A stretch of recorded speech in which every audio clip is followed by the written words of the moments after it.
about a few official words? Well, I can't be official. I don't work here anymore, remember? Well, how about a farewell speech, then? Oh, no. I think it's an excellent idea. Oh, come on, James, a parting shot. Well, the department didn't give me much time to prepare a speech, so I haven't got a great deal to say. I can't pretend that it's always been fun, but I know that when I walk through those gates tonight, that I'll be leaving most of the friends that I've got behind. And I'd like to thank you all for all the support that you've given me, both in good times and in bad. And I'd just like to, well, wish you all you deserve for the future.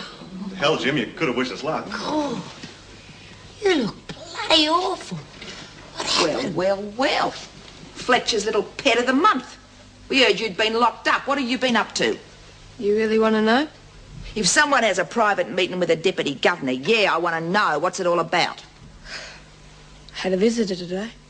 So, who was it? Jack Fitzwater. Now, what did Jack have to say for himself? Nothing much. Just your little drug racket's finished. You little bitch. What did you say to him?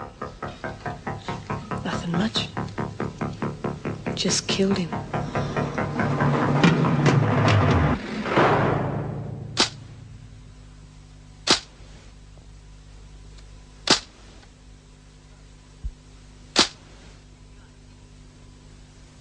You are kidding, aren't you? What do you think? God, this place is going bonkers. You bloody idiot. You really stuffed things up this time. You scare me to death, Winter. Are you sure he's dead? He's got a bloody great knife sticking out of him. What do you want, a written guarantee? I'll take your word for it. G'day. Pleased to see me? Well, look what the cat dragged in. Just got moved out of A block. Thought you might like a hand, you know? Peddling your wares. Forget it. She just stuffed up the supply route. What are you going to do about it? Dunno. Have to have a think. She's really buggered things up, eh? Oh, let it go. She'll keep. I've got things sewn up real sweet in here. If she thinks she's going to stub it up for me, she's got another thing coming. Sandy, don't you think you ought to sit down? Cut The bedside manner, Doc. It doesn't impress me. I haven't cracked up, if that's what you think. I knew what I was doing. He got exactly what he deserved. I'd do the same to anybody else who asked for it. So hopefully we should have the machine installed by tomorrow morning. Well, it will certainly give the women a new interest, if ever they learn to work it. Oh, don't worry about that. That's why Mr. Marnie's here, to install the machine and instruct the women. Good. I can't help but be a little surprised. I mean, the department's not usually prone to making magnanimous gestures. Well, we mustn't look a gift horse in the mouth. I'm a little worried about the available space in the workshop. It's pretty cluttered down there. Well, if we move some of the cupboards to one side, I'm sure there'll be enough room. All right, then I'll see if we can do it today. Oh, I think tomorrow morning will be soon enough. Could you organise a work party amongst the women? The sooner we get them interested, the more enthusiastic they're likely to be. Yes, I will. Yes, if we get them really involved, at least it'll stop them tearing at each other's throats. You mean Fletcher's backing you? That's what he says. Came in on the whole thing. I told him it was self-defence, not expecting him to bite. But apparently he had his own axe to grind with Fitzwater over Sunday. Yeah, Terry Harrison. Well. Nothing better than having a screw for an alibi. You were very lucky. Luck had nothing to do with it. What about the knife? How'd you come to get that? Fitzwater brought it in himself. Why would he do that? I told him I wanted it, in a hurry, for a friend. For someone in here, you mean? Come on, Bear, you've been back long enough to know what's going on. Someone in here's been spilling their guts to the screws every chance they get. Yep. Too many things have been going wrong for it to be a coincidence. Do you mean one of us in here's been lagging on their mates? Does that surprise you? I'll tell you something. When I get hold of her, I'm going to shut her trap permanently. Oh, well, if it ain't little Miss Snitch Bitch in person. I reckon lag bag's a better name for her these days. How come you're not with your mates, the screws? Maybe they can't stomach her either. B, can't you stop it? Nobody talks to me these days and step to call me names. What'd you expect? Come on, love. I'll get tired of it eventually. Sure. I'll start talking to you when they want the screws to know something. Get yourself something to eat, love. It'll make you feel better.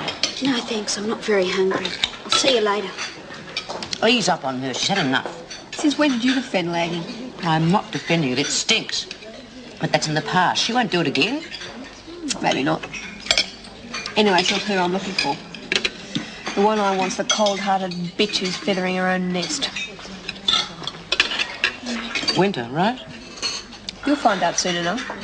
Until I know for certain, it's going to be a little secret between me and the lagger.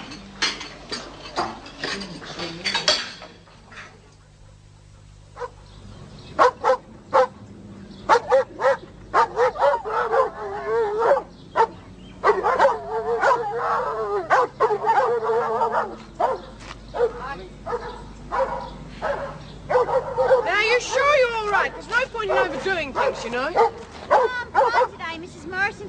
Sister Franklin said the sides all healed. I just have to get the stitches out today. Besides, have a look at the garden. It's really gone to the dogs, eh? I'll leave you to it then.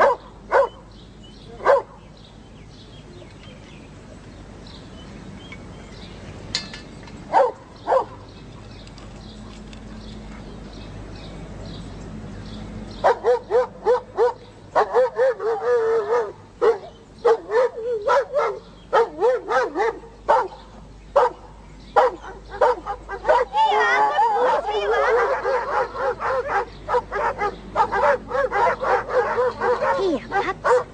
What Auntie Doreen's brought for you. Yeah. It's breakfast. Here you are. Oh, where are your manners? Sit. Sit. Good boys.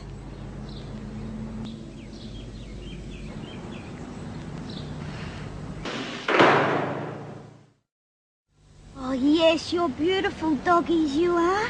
You are, Amber. You know I'm going to bring you something real special every day.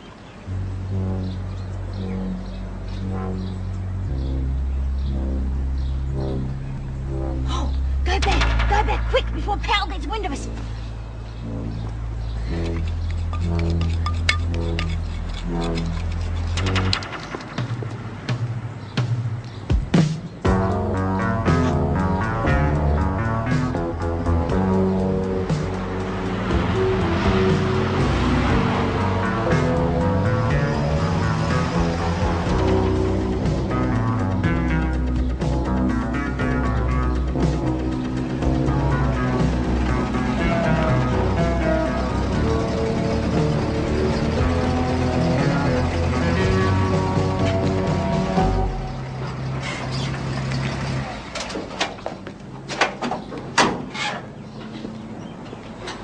Hello.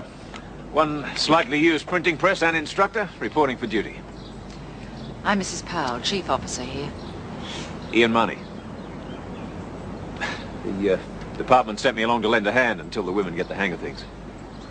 Good luck. Personally, I feel it's a waste of time. Oh? Seems like a pretty worthwhile project to me. You say so. My bet is the women will have destroyed it in next to no time. Anyhow, let them know you're here. There'll be a work party to help with the installation. Excuse me. I'm going to need a hand with this, mate. I've just been badly frostbitten. Want a fag, love? Thanks, I've got one. Well, keeping my spot warm for me, are you? Nice of you. But I'm here now, so you can shove off. Is that a fact? And who's backing you? I don't need anyone to back me. What about you? Oh, I don't need them, but they're there just in case. Isn't that right, girls? Bit tongue-tied, aren't they? Hey, Margot, I reckon she needs a bit of convincing. You could give us a hand sorting if you want to change, Murray. Well, I reckon I know what's on the menu for lunch today. There's enough chicken around here to feed the whole of Wentworth.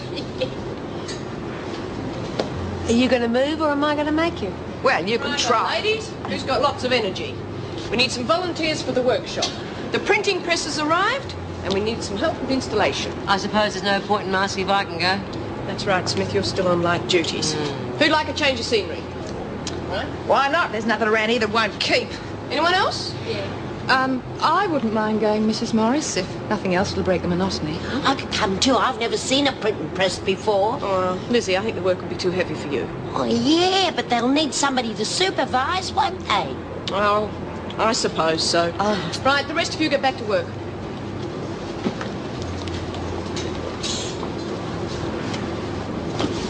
Like I said, It was nice of Murray to look after the press for me.